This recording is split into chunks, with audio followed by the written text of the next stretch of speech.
एक सवाल पार्लियामेंट में पूछा है डिस्प्लेसमेंट के बारे में। हमारे कई साथी ऋतु की तरह बिहार में ऋतु के बाद लक्ष्मण के साथ और कई साथी ऋतु और लक्ष्मण सैकड़ों की संख्या में जो 12-14 साल पढ़ा रहे थे, आपने कलम के एक झटके से वो कलम नागपुर से आई और नागपुर से आई उस कलम में स्याही भी नागपुर की, हर्फ भी नागपुर का, कोर्निश करने लगे। सब कॉलेज के कॉलेज बदल दिए गए, विभाग के विभाग में 12 साल 13 साल से काम कर रहे लोगों को हटा दिया। ऋतु ने बहुत दर्द के साथ बताया, अगर किसी की उम्र 51 साल है, 38 की उम्र से पढ़ा रहा, उसके पास विकल्प क्या बचा? अब वो क्या करेगा? और खास तौर पर ये उत्पीड़न दलित और पिछड़ों के साथ ज्यादा हो रहा है। मैं दुख के साथ ये कह रहा हूं, यहां हमारे पुलिस के भी साथी हैं। ऋतु आपकी भी बहन हो सकती है, बेटी हो सकती है, ध्यान रखना। कोई महफूज नहीं है इस देश में। अब जिनके पास नागपुर वाली घंटी नहीं है वो सुरक्षित नहीं है। किसी को नौकरी से निकाला जाएगा, किसी पे यूएपीए लगाया जाएगा।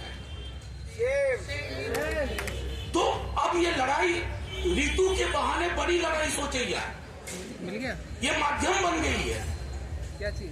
मैं खुद इस विश्वविद्यालय का हूं, इतना लंबा मैंने पूछा कि रात को कैसे मैनेज करती हूँ।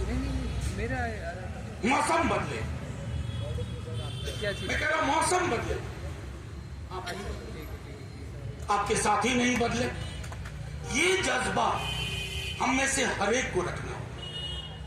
मैंने कहा, मैंने पार्लियामेंट में क्वेश्चन कहा अपने विश्वविद्यालय के बारे में, देखूं क्या जवाब देते हैं। अगर गोल गोल जवाब देंगे तो इसको और आगे ले जाऊंगा। लेकिन मैं एक बात कह देता हूं आपके माध्यम से, आप लोगों से, संसद में इतने बरस हो गए मुझको, ये सरकार संसद से नहीं डरती है, ये सड़क से डरती है। SC ST एक्ट पे अगर सड़कों पे बवाल न मचा होता तो ये सरकार कान में रुई डाल के सो रही। सड़क पे बवाल मचा तो वापस लिया, सड़क पे बवाल मचा तो किसान आंदोलन पे कहा हम इसको वापस लेते हैं। संसद को तो बुलडोज कर दिया था इन्होंने। ये कुछ नहीं समझते हैं संसद को। संसद इसके लिए मुहर लगाने की चीज हो गई है इनकी।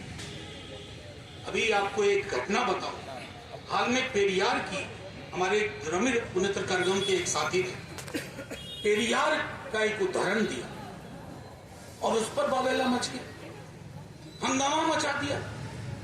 पेरियार को कोट करना, कुछ बरस पहले मैंने सच्ची रामायण कोट की थी पेरियार की, आज पेरियार को कोट करने पर हंगामा मच गया, एडजर्नमेंट की नौबत आ गई। ये वो दिन दूर नहीं, मैं डराना नहीं चाहता। आप एनिहिलेशन ऑफ कास्ट, जाति का विनाश किताब लेकर के चलेंगे तो यूएपीए लग जाएगा। वो परिस्थितियां पैदा हो रही है। फिर अगर ऋतु के संघर्ष के साथ सब लोग किसी न किसी रूप में, तो शायद ये संघर्ष आखिरी के संघर्ष होंगे इस लोकतंत्र। मैं चुनाव वगैरह इसमें नहीं जाता, चुनाव का अपना रोल होता है, लेकिन देश में कि टायर में इतने पंक्चर हो गए हैं कि आपको टायर बदलनी होगी। पंक्चर चिप्पी लगाने से काम नहीं चलेगा। वो कौन करेगा? मैं फिर से कह रहा हूं, सड़क करेगा। हमारे अपने लोगों के बीच में एकता होनी चाहिए। हम भी पूजा पाठ धर्म कर्म में बटे हुए। अरे कौन सी पूजा, कौन सा पाठ, कौन सा धर्म, कौन सा कर्म? थाली में रोटी नहीं रहेगी, ऋतु जैसी बेटी नहीं रहेगी, तो करोगे क्या? फिर नागपुर के वो संघी कार्यालय से निकले और बाकी लोगों में कोई फर्क नहीं। एक कोशिश हो रही है कि ज्ञान की बात ना हो। ज्ञान फिर वैदिक युग की तरह 5 लोगों की मुट्ठी में रहे, वो जातियां रहे, तो ब्राह्मणवाद का विरोध है। किस बात का है? वो कब्जे का वाद है, वो कब्जे का वाद है। हम ही पढ़ेंगे, हम ही पढ़ाएंगे और कोई काबिल नहीं। तो बाबा साहब ने जो सपना देखा जिसमें कई तब्दीलियां आई, लोग तैयार हुए, आज आपकी आंखों को वो खटक है। सवाल मेरा अब उनसे भी कम है, सवाल हमारा अपने आप से, हम सब लोगों से, क्या हम इस परिस्थिति को चलने देंगे? क्योंकि आपकी यूनिवर्सिटी, मैं जवाहरलाल नेहरू यूनिवर्सिटी देख रहा हूं, 90 की जवाहरलाल नेहरू यूनिवर्सिटी नहीं रही। मैं अपने विश्वविद्यालय को देख रहा हूं, मेरा विश्वविद्यालय, कितनी चीजें हुई, अच्छे वाइस चांसलर थे, बुरे थे, कुछ भी था, हमें प्रोटेस्ट करने से नहीं रोक सकता। मैं अपने स्टूडेंट्स को लेकर के, जब मैं टीचर था, मैंने माल रोड जाम कर दिया था, कुछ मुद्दे थे। अब वैसी चीजें कल्पना में नहीं है, ये हमने खो जाने दिया। तो मैं सिर्फ इतना कहूंगा कि ये लड़ाई लंबी है, ये संकीर्णताओं में ले जाने के खिलाफ की लड़ाई है, कि पुरानी व्यवस्था बहाल होगी उसके खिलाफ की लड़ाई है। और वो व्यवस्था क्या है? शिक्षा सिर्फ कुछ लोगों तक है। अभी मैं क्लास ले रहा था, मैंने आरुणि की कहानी सुनाई। मेरे बिहार में 4वीं 5वीं में एक कहानी थी आरुणि की।